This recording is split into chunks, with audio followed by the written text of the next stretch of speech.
मोदी विद्यार्थ्यांची माफी मागा. 10 वर्षात 150 पेपर फुटले, एकालाही शिक्षा नाही. प्रामाणिकपणा सोडून 40 ते 50 लाख मोजणाऱ्यांना मागच्या दाराने संधी. राहुल गांधींचा कडाडून हल्लाबोल. गेल्या 10 वर्षात 152 पेक्षा जास्त पेपर लीक झाले, ज्यामुळे सुमारे 7 करोड 5 लाख विद्यार्थ्यांच्या आणि त्यांच्या कुटुंबाच्या भविष्यावर परिणाम झाला आहे. आणि एवढ्या मोठ्या प्रमाणावर पेपर लीक होऊनही गेल्या 10 वर्षात एकाही दोषीला शिक्षा झालेली नाही. वर्षानुवर्ष 8 ते 10 तास अभ्यास करणाऱ्या प्रामाणिक विद्यार्थ्यांऐवजी 40 ते 50 लाख रुपये मोजणाऱ्यांना मागच्या दाराने संधी मिळत असल्याचा हल्लाबोल लोकसभेतील विरोधी पक्षनेते राहुल गांधी यांनी केला आहे.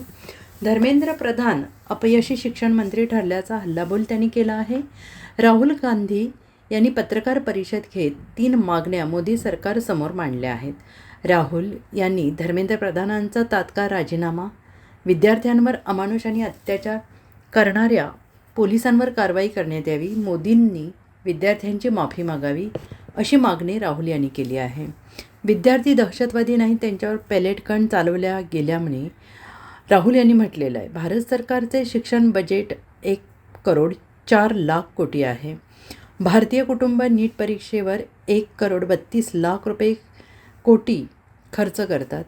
नीटचा खर्च देशाच्या शिक्षण बजेटपेक्षा जास्त असल्याचं राहुल यांनी म्हटलं आहे.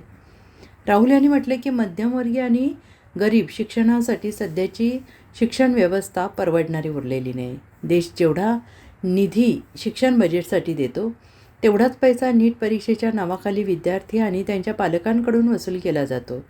विद्यार्थी शिक्षण पूर्ण केल्यानंतर त्यांच्यासमोर रोजगाराचे पर्याय कमी होत आहेत. त्यांनी पुढे सांगितलं की चिनी वस्तूंच्या आक्रमणामुळे आणि लघु उद्योगांच्या समस्येमुळे उत्पादनातील रोजगाराचे दरवाजे बंद झाले आहेत.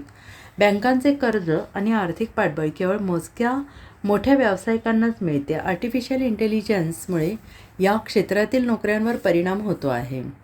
Bureau report, SBN Marathi, Delhi.